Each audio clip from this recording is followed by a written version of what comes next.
Firstly, I'd like to ask Nicholas Morency to give us an overview of the brief history of Prevu3D, and then after that I'll go to Michelle, who will give us an explanation of some of the other functionalities of Prevu3D.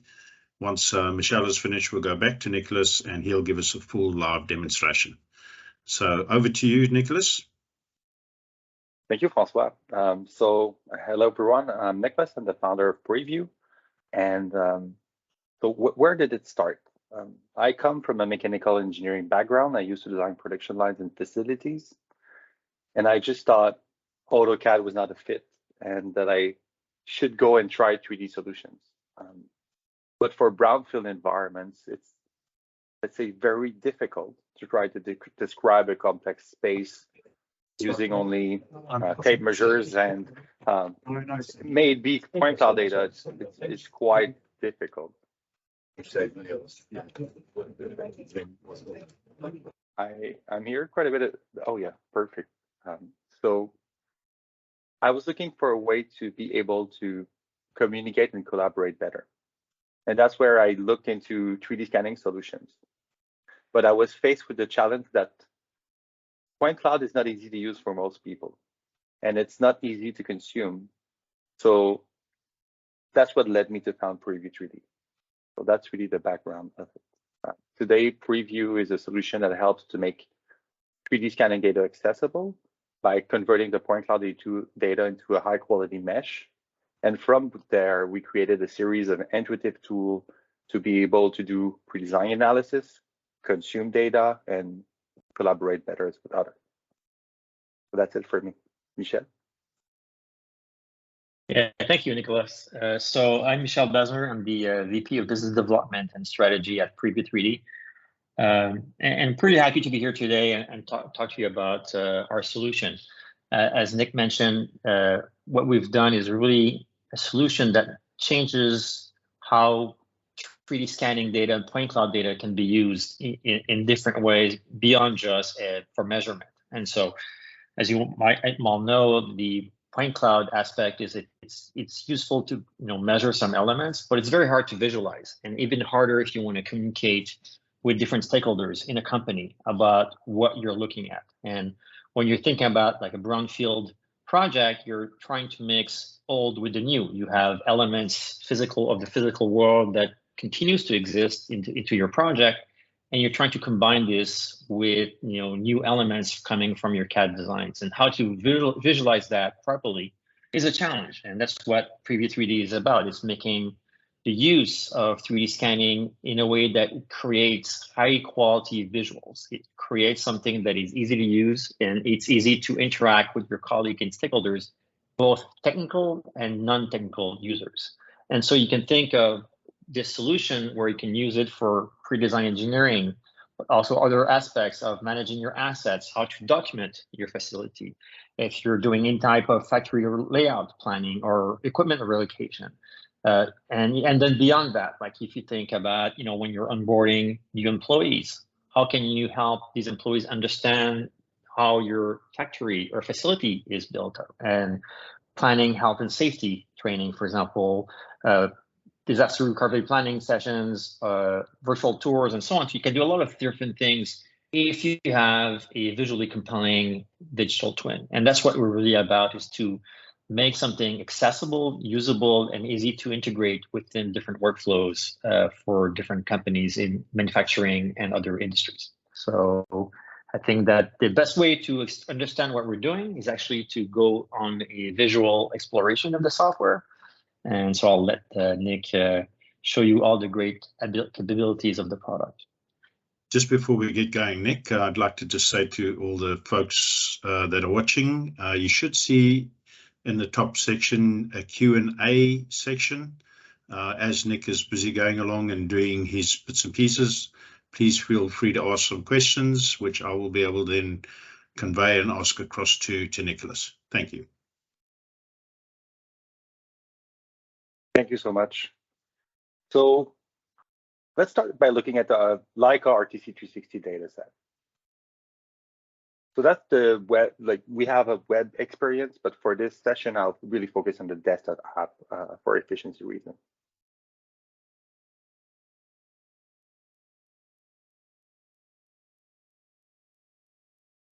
So our solution is really meant to shine with high quality data. Typically, laser scanners, terrestrial laser scanners, allow to capture a lot of data, which allow us then to make a beautiful, complete environment, preserving the details.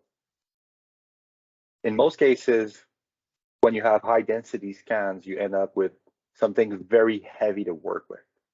But for the last 5 years, we worked at automating the process of conversion of those high quality data sets into much more usable meshes. So what you're looking at now was about 80 stations of the RTT360. It was converted about in 1.5 hours, and that's done entirely automatically.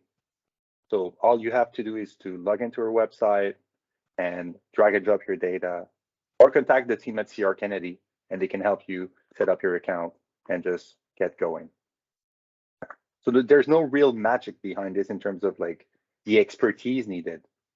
As long as you take scans and you have limited occlusion, you will have every time a very good result outside of a pipeline.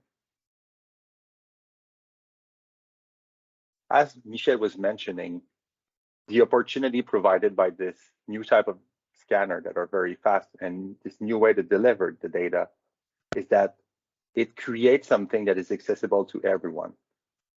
So unlike a point cloud, anyone can navigate through this type of environment. We like to say we gamify the experience. We often see meshes as a compromise, but I'd like to take some time to just have a closer look at the environment here.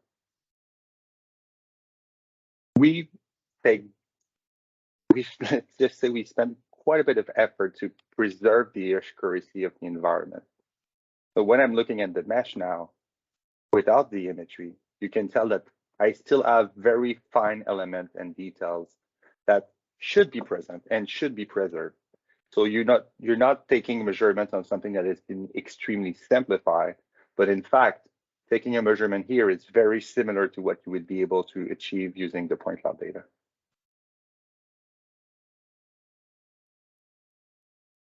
So why did we do this in the first place? So I said my job was to design production lines.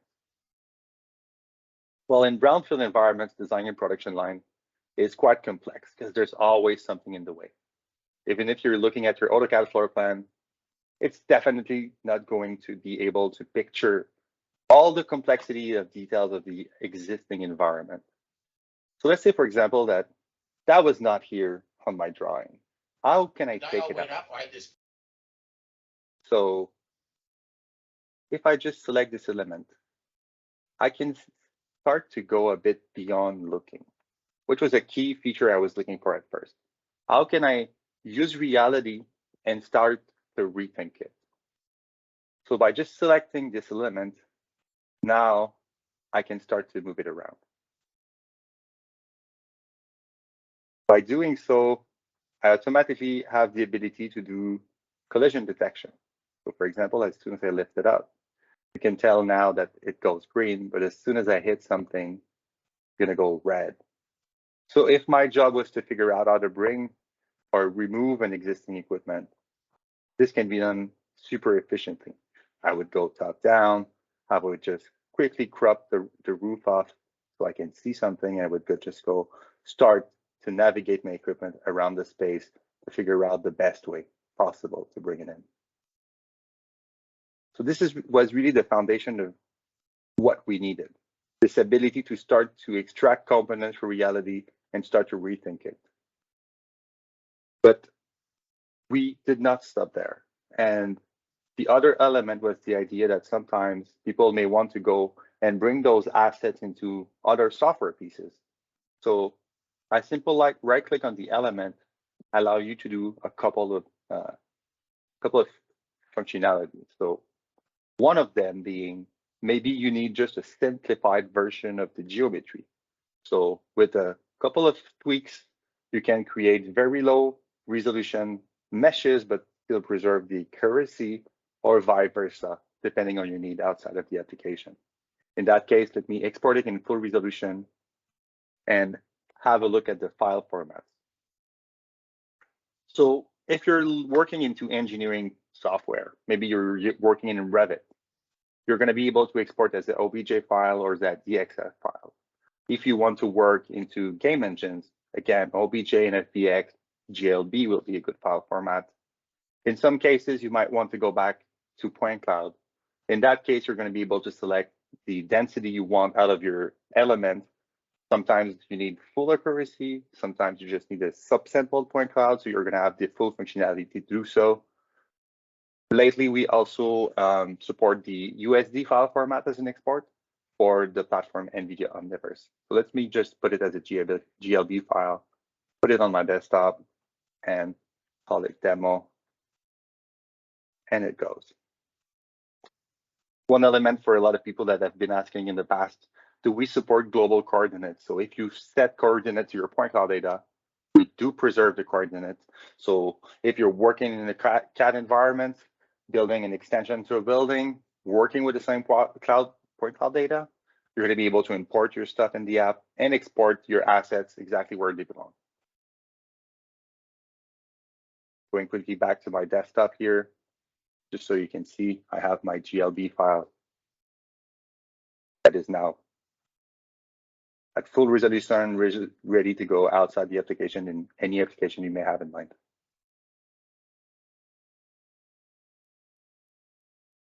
I like to skip the basic stuff, but let's just have a look at the obvious ones. Measurements. Taking vertical measurements. Sometimes it's fun to also take a horizontal measurement. In the case you want to take a single measure, we also show you the components of your measures. So you're going to have all axes combined along with the measure you're trying to take. Let me find the piping now.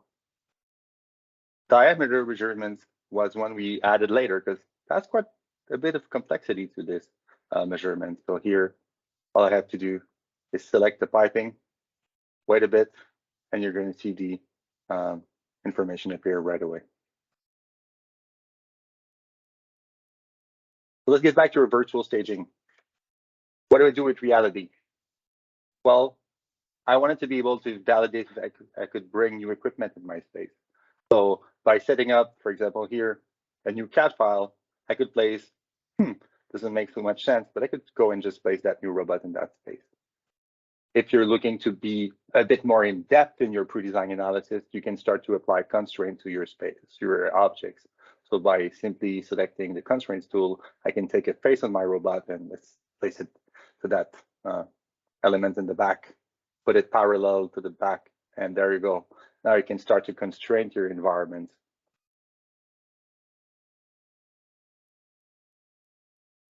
Let's continue with other functionality. Here, I could go and start to document my space or my assets. So this one is a more typical one, but let's still do it. In many cases, when we do engineering projects, there's a lot of documentation attached to all the new equipment. So it's pretty useful to be able to put all the information together and contextualize that information. So in that case of that ABB robot, maybe I have the quote, I have the spare parts, I have all the information related to the consideration of bringing this new equipment to my facility. So this is a very simple and easy way to start to aggregate data on top of it. Being a desktop software, you're able to attach just about any file format, and you can later on publish this to the web and make accessible to all project stakeholders.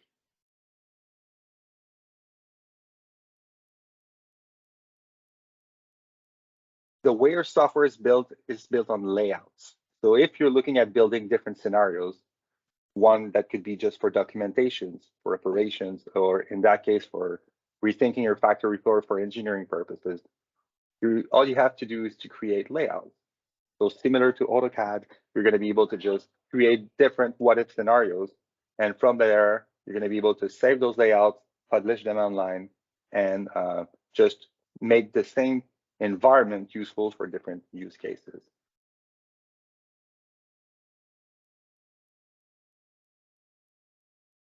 So if I go here and I just create a new layout, I'm back to my original environment in just one click.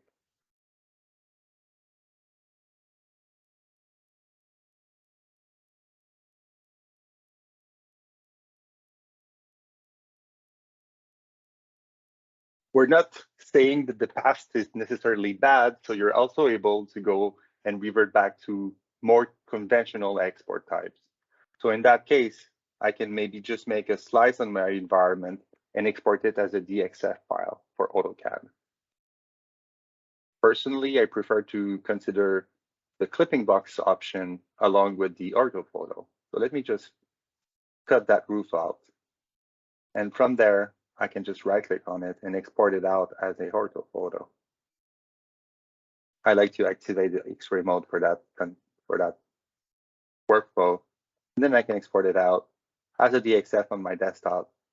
And now I'm going to generate high quality image out of every single element in the scene that are up to scale. So I can just import this out inside of AutoCAD and start tracing over the image instead of the point cloud. It's a much lighter version compared to working with traditional point cloud inside the application.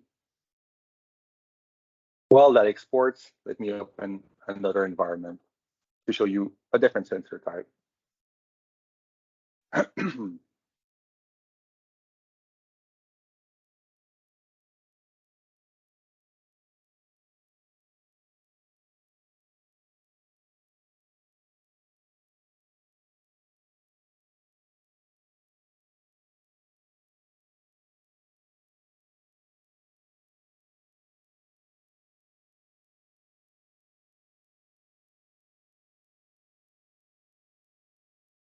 I used to dream of having demos, and now I have too many to look for. So let's have a look at a much larger and much more complex environment.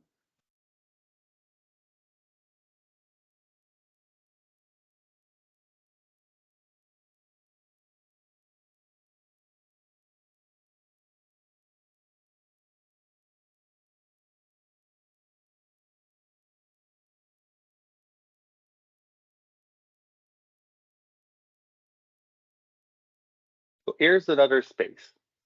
In that case, we're talking about the iron mine in the north of Quebec. This data set was about 600 gigabytes, and it was processed in 6 hours. Now, just think about the complexity to make this accessible to non-technical users on entry-level laptops. It's nearly impossible. But as you could see, I'm opening this and consuming this data very efficiently. So when we're thinking about making the data accessible to the end users, that's really what we were trying to achieve, and that's a unique way to do it. If I was just to stick on navigation for a second, we try to keep it simple. So with a single left click is all you need to do in order to explore the environment in real time.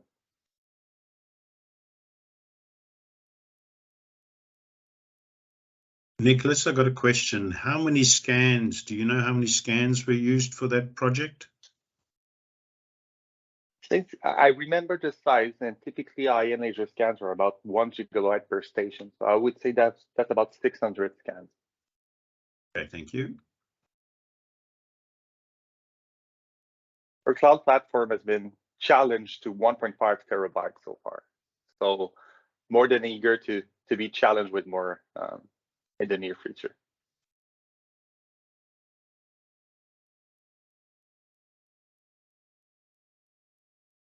Okay, so let's close this application. Do you want to save the layout? Well, I will not open AutoCAD, but it's been exported out. I will close the application and show you a bit more about what's next for us and what's possible. So now that we have reality, how can we go beyond just the for design analysis stage. A big part of our research has been to try to go beyond the traditional use cases. And in that case, I think it's a pretty stunning example of what's possible. Thanks to our partner for allowing us to showcase this data set. So as you can tell, it's not in Canada either, but what we're trying to achieve now is to start to attach data in real time to the environment. So what you're looking at here is overall line efficiency from live data and pulled from sensors, along with the location of robots moving along the facility in real time.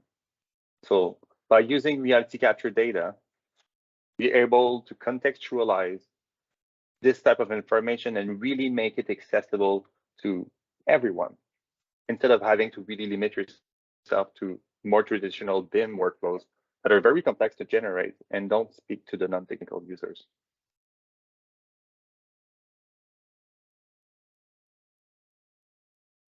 One thing to add that our viewer can be published as an iframe, so you can actually embed that into a intranet web page or other web-enabled applications that you have. So it creates some different ways of integrating our data sets within your different workflows for anybody in the company.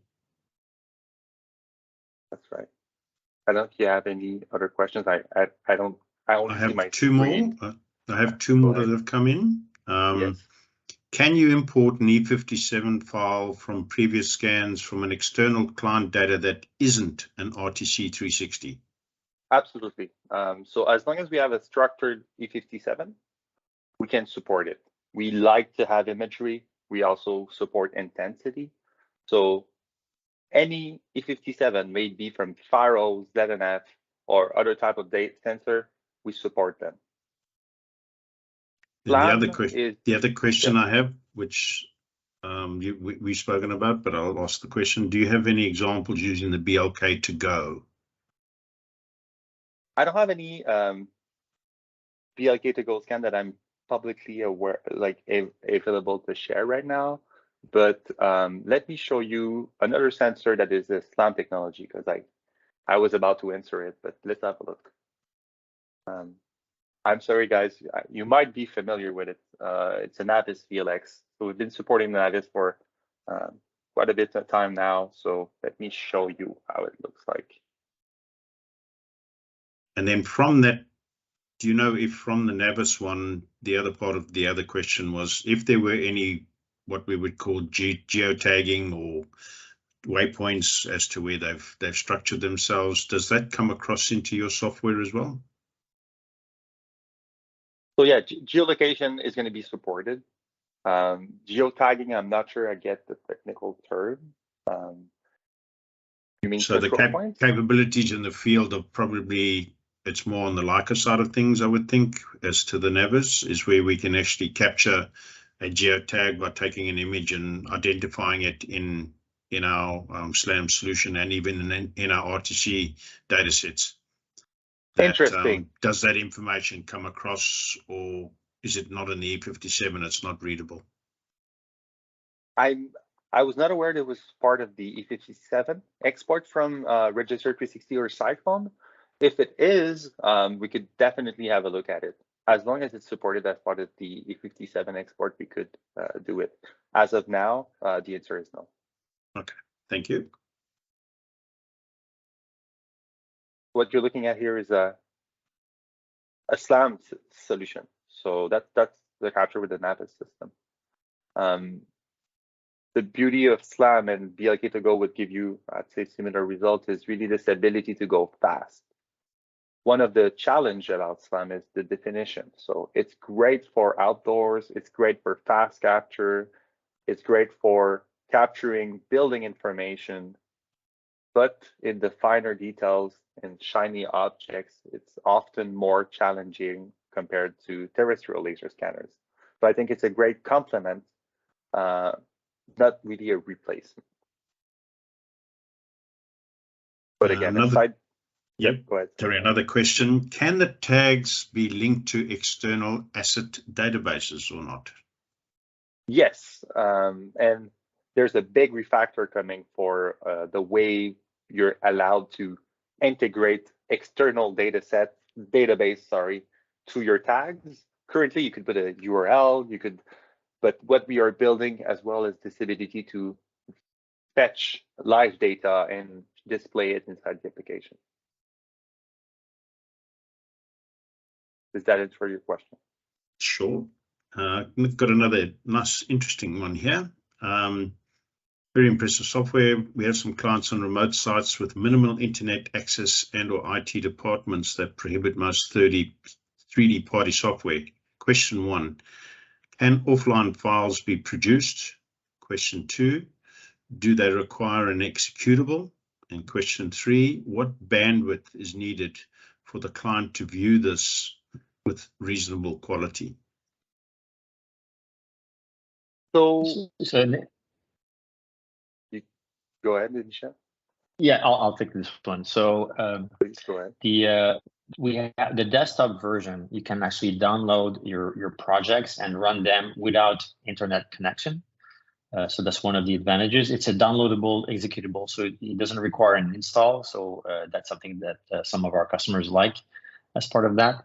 For the bandwidth, obviously, if you have, it depends on the size of your projects. If you have like very large, size projects, it might be some challenge if you have like a very low bandwidth. That's why some of our customers prefer to pre-download the data onto their desktop. Like you can even download overnight and then have your projects ready to be visualized without internet, or if you have a low internet connection that way. So there's different ways of working within networking connectivity issues or lack of connectivity per se. Thanks, Michel. Performance-wise, I think it's important to note, and I think it's kind of a key aspect of the challenge that we were trying to solve. This is a massive data set, and obviously it's SLAM, so it's not as crazy, but I mean, we're talking a couple of acres. But if I go here and I look at the consumption in real time, so right now I'm running on 2.7 gigabyte of RAM, and that's quite low in terms of requirements in order to load such a large environment. I mean, I'm a very technical guy at this point, but I'm displaying quite a bit of triangles in real time, guys.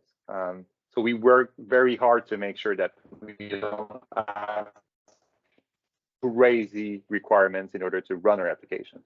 So you're most likely, with an entry-level laptop, going to be able to consume the data, and that's because we work with, let's say, really optimized level of details that allow us to stream as little information to your GPU and CPU as possible in order to keep it very performant. I don't know if you guys are able to see as I navigate, now that I display the triangle count, that I see more and more details. Hopefully you see it now because I show the triangles, but as you navigate through the application, it should be almost impossible to notice, which would be your ultimate goal.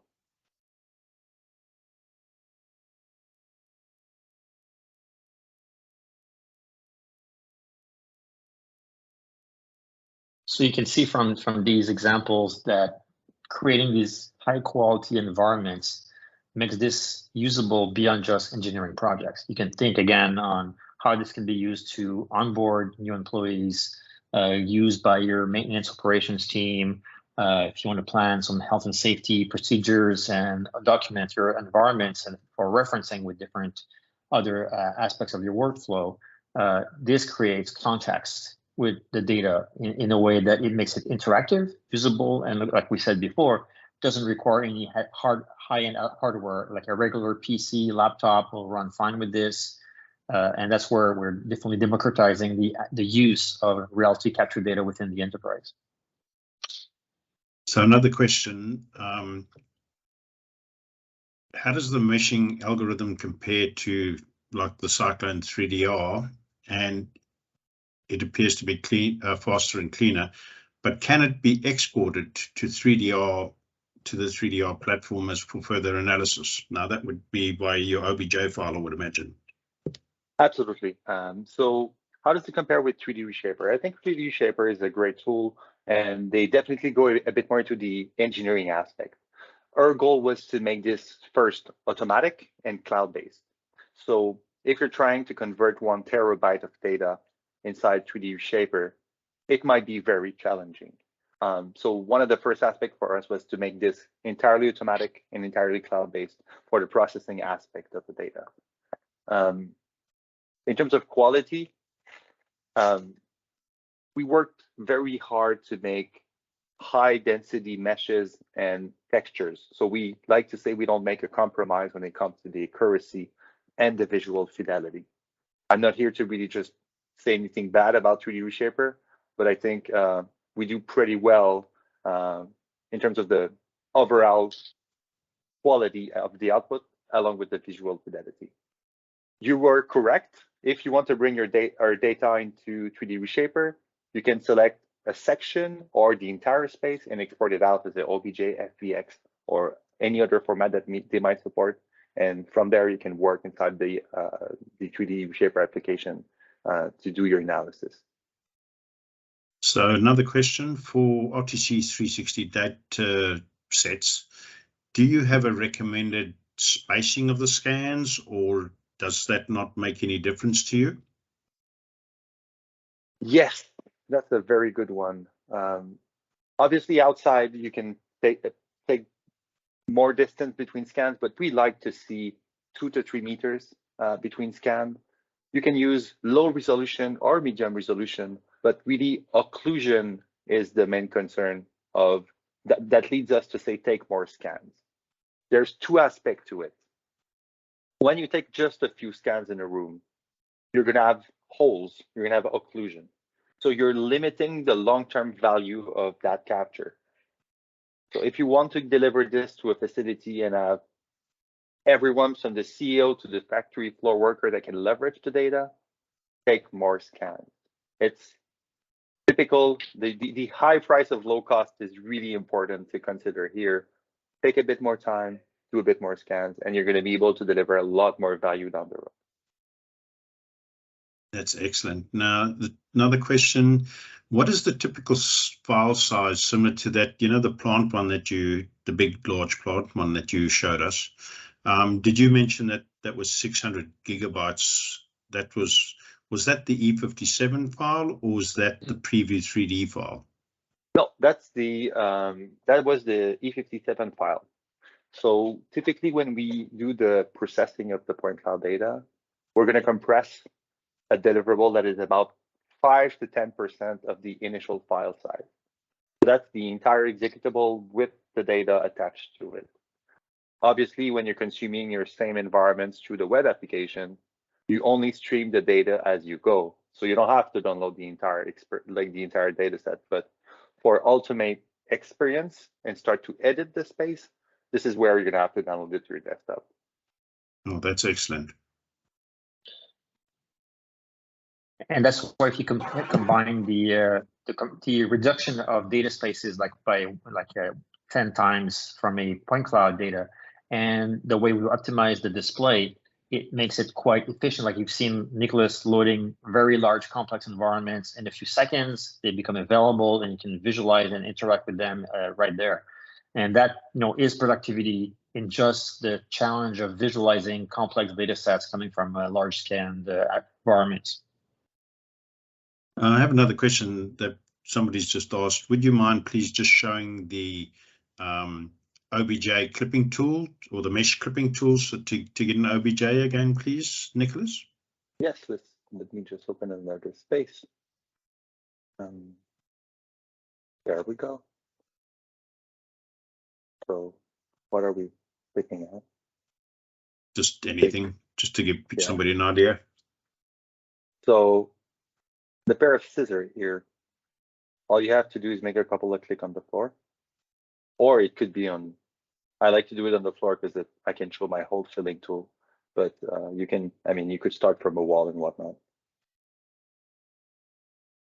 So I'll just circle around so you guys can see better. So all the points here, you can see what's selected. I can cut the floor out, or maybe I can just try to lift it up a bit, but let's cut the entire floor out. So everything that's a bounding box that gives you the entity that you want to be able to cut now. Exactly. And so I can save the object and fill the hole underneath, and I'm going to call this assembly 1. Just why not? And then all you have to do is click confirm.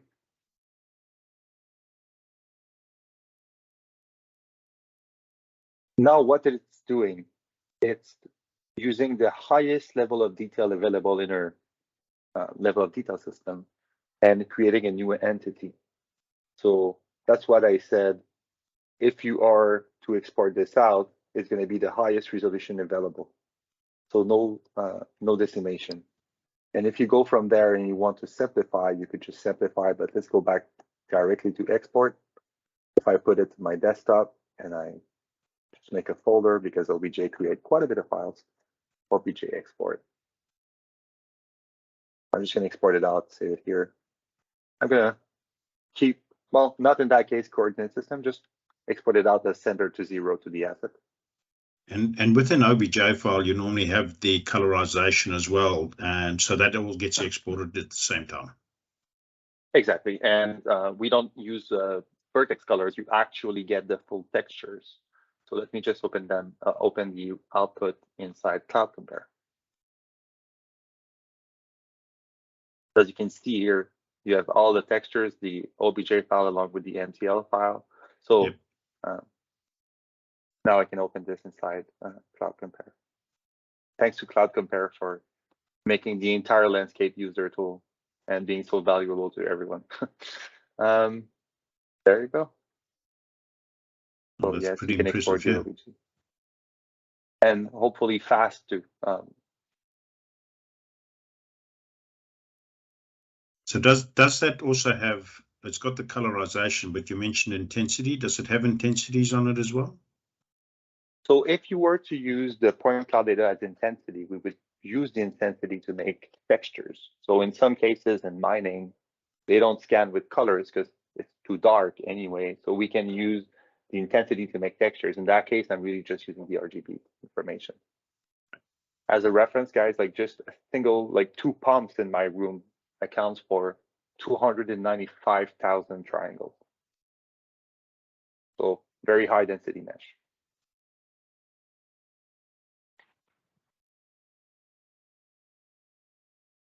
Looks very impressive.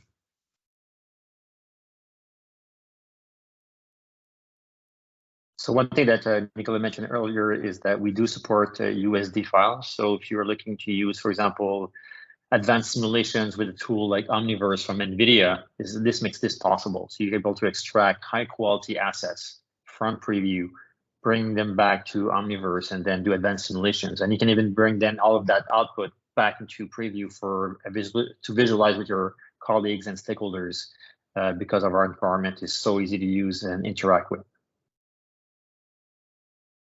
We were asked a couple of weeks back to be able to do the same cool video that we do on the internet. So this new release, you're able to just, I mean, you guys just saw, all I have to do is navigate to the app and activate the view mode. And from just a few clicks, you can just create and export now a rendering for your clients or for social media to be shared. Okay, another interesting question. Currently, we import the clouds into our CAD package and develop 3D models and produce drawings. Mm-hmm. Would Prevu3D integrate with Open Buildings / AutoCAD E3D, or would we still have to create CAD models separately and import into Prevu3D? Sadly, you still have to create models separately. For us, we can support anything when it comes our way. So if you're working in Aviva Suite or AutoCAD 3D, there's always a format that we can import in real time. So if we don't have it here, I mean OBJ, SDX, IFC, step files, IGES files, if we can import everything because we have control over it, but exporting to other applications is very hard for us to make them support efficiently meshes. Great, because I just had another question. Can CAD entities like STEP, IGES, DWG be imported into the software? 100%. So, and I mean, here I have small assets, but well, obviously this one is not even up to scale, but you can export all engineering formats in real time in the app. They're going to be optimized, and you can just place it in real time in the app. I mean, we've done massive BIM files or engineering files, and it's very, very straightforward. So one use case that we have for when people are looking at compare their CAD designs with like the complex, piping environments, is we're able to navigate the entire hierarchy of a Revit file, for example, and to be able to compare those with the actual scanned piping that we've converted to our mesh. So there's a different tool like that we can provide to help on different use cases. Yeah, and I have a train in here, but yeah, so you can import any CAD file. We also have, I mean, I'll open another environment just because this one's hard to be loaded with 3D models.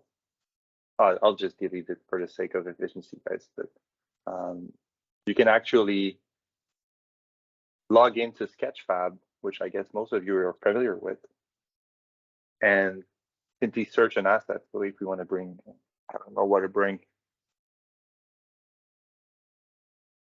I like Porsche. You can download just anything in real time. It's going to be placed inside your asset library. Obviously, you can show the free one or the paid one, and here you go. You have the access to the largest 3D library in the world. I think they posted yesterday that they now have 5 million 3D models available.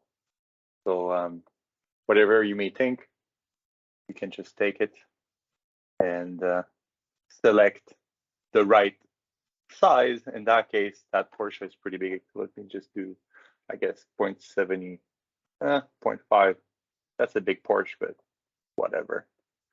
Now, I just downloaded it from the Sketchfab database, and now I can take the car and just put it inside my space. So really fast and efficient, quick and dirty virtual staging experience. So that comes to the next question, which is similar to this: is can an externally created 3D model be used as an entity to move through the previous space, the same as its own naturally created entities? Say that again, I'm sorry.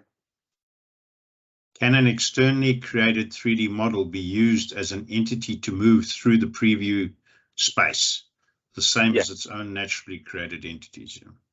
Yes, absolutely. So I can do the same clash detection. So let's try. I'm going to take that door down. So the same pair of scissors can be used to cut elements. So if I say, well, that door has to go, and I was to figure out how to bring my Porsche inside of my machine shop, you can definitely do it. So let's just cut it out. Don't keep the object, and let's just see. I'm going to get let's put daylight outside so it doesn't feel as dark.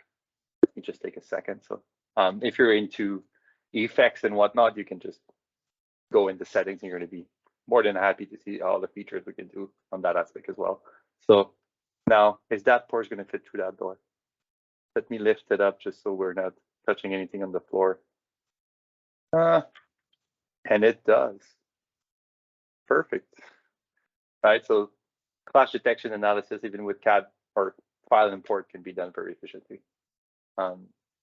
Now, to create a path and to validate, stay tuned for what we're going to build next. But for now, here's what I have to offer.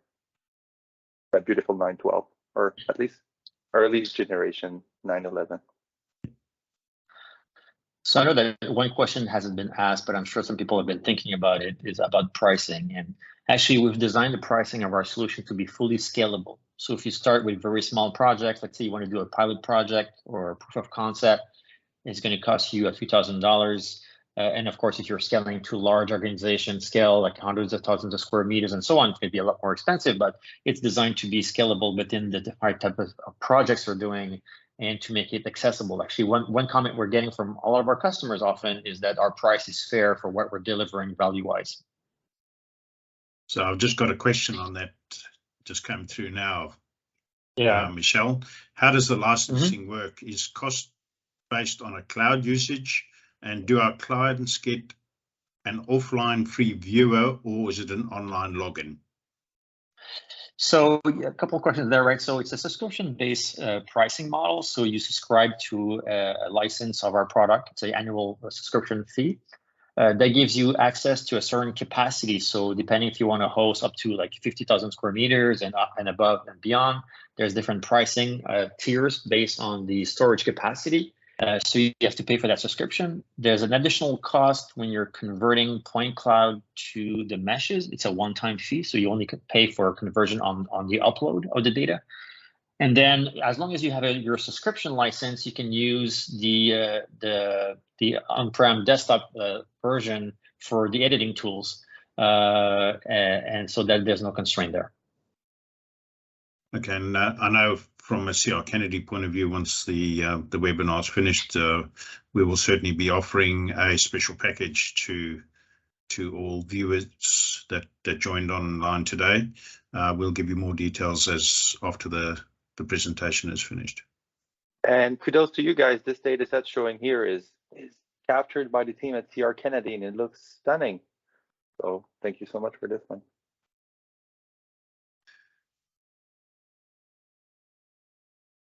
Nicholas, the other thing was from our discussions as well, maybe some future things that you're coming up with. You were talking about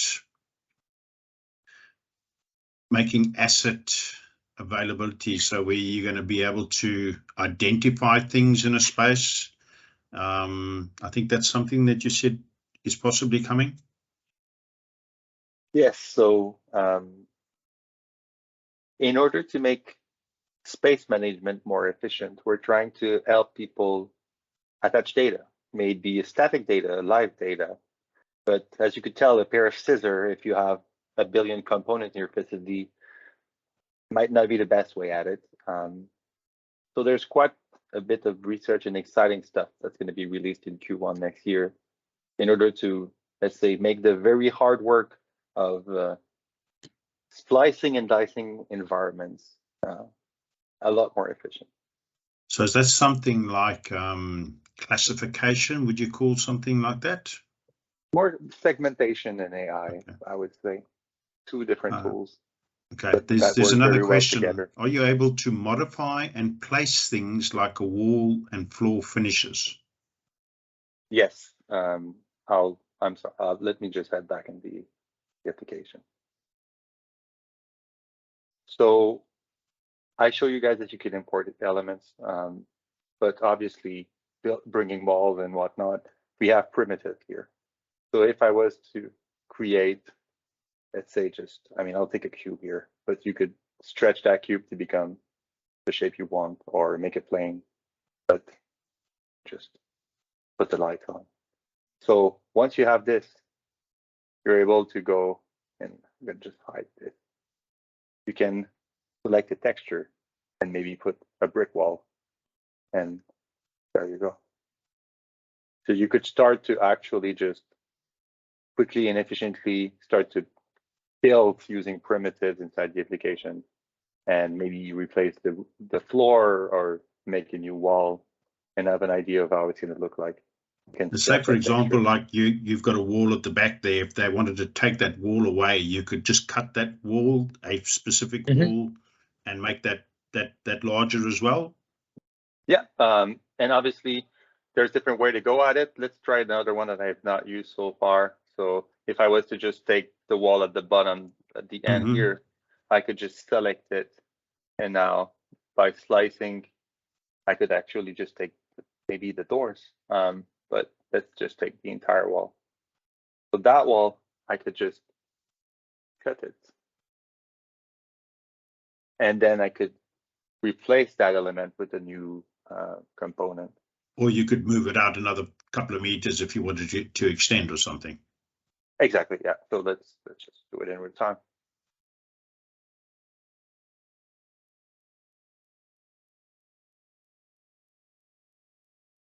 The other thing, carry on. So the beauty of the clipping box is that you really exactly know what you're selecting. So that way it makes it even easier when it comes to validating that your cut is the one you wanted to achieve, right? The other thing that I know we've spoken about in our various different discussions is the ability to collaborate and to show live where you've got an interaction of different people within the company, that you've got something that you want to discuss about what's going to take place, and you can have various members of your company all joining at once and being able to interact and make discussions. Right. So once you have created your design, so right now I'm on desktop, I did some random stuff like putting a brick wall in the middle of, you can publish your design online. So our web application has this collaborative mode where you can start to create memos. And if there's other people joining the same layout you're watching, you're gonna actually see their avatar. So we have a partnership with a company called Declare Me. So you take a single picture of yourself and you're guided to create your avatar as part of our SaaS application and web experience. And if you had multiple people, you would actually see their avatar navigating through the space. I know my employees are just on the next door here. And so right now I cannot invite them to show you in real time, but take my words for it. Yeah, but that's on the web-based one and not the desktop yes. one. No, exactly. That the idea of the web experience for us is really to make this kind of even more collaborative with external stakeholders. The Power Tool remain desktop. People that are creating content want to be able to leverage the full performance of their CPU and GPU to cut elements, work in CAD environments. So yeah, it's still for now a web tool for collaboration. Yeah. And that's all Also, based off on a URL, not a download, correct? That's correct. So you don't have to download it. It's a web experience, and click and play. You can actually share it with the password, share it with the date of expiration, or you can even invite collaborators. So when you have a paid account, you can invite collaborators to your organization. You can have 25 to 50 named collaborators. So if you want to make sure that your data stay private, that's the way to go. And all you have to do is just invite collaborators, give them different access control, and voila.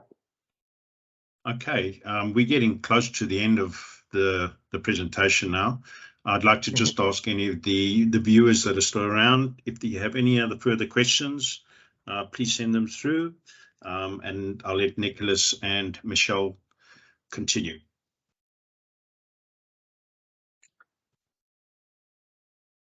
So I think that one question that we often get asked, like how easy for us to engage. Obviously, I think today you've discovered our product. Sierra Kennedy is one of our preferred partner in your area, and as it's easy as like defining a pilot project or proof of concept. So we can definitely set you up with a trial account if you want to just experiment with some of the demo assets that we have. If you have a specific small space that you want to capture for testing, definitely we can work between ourselves and Sierra Kennedy to set you up with a really affordable proof of concept. So you can actually demonstrate to your key stakeholders the possibilities that you can do with this software. And we're always open to understand the type of workflows that you have and some of your challenges that you're trying to address in your company. And we're a very dynamic, creative company that creates amazing solutions using reality capture data. So definitely, feel free to set up a call after this to talk with us and Sierra Kennedy, and we'll be more than happy to understand how we can help your business to be successful. No, that's excellent. And I know from a particular aspect, if a client has got a certain size project that they wanted to load, when it comes to this demonstration project side of things, when they make that application, it'll cut it down to a certain size so that they've just got a certain aspect which they can work with, and that'll give them a good view and overview of what they want to be able to use. Correct. Well, thank you so much for the opportunity. Appreciate it. Yeah, well, we've got 5 minutes left. If anybody has any other questions, please feel free to come through. I don't know if there's any other things that you two have to say to the audience, but from Sierra Kennedy's point of view, we'd like to thank you very much for your time I know it's late in the evening by you guys, and it's probably party time by Nicholas, but I'm going to head back to the party. They're Yeah. loud, but you can hear them, but I still can't. But we want to just thank you very much for your time and efforts and being able to show us all the great functionality of the product and everything like that.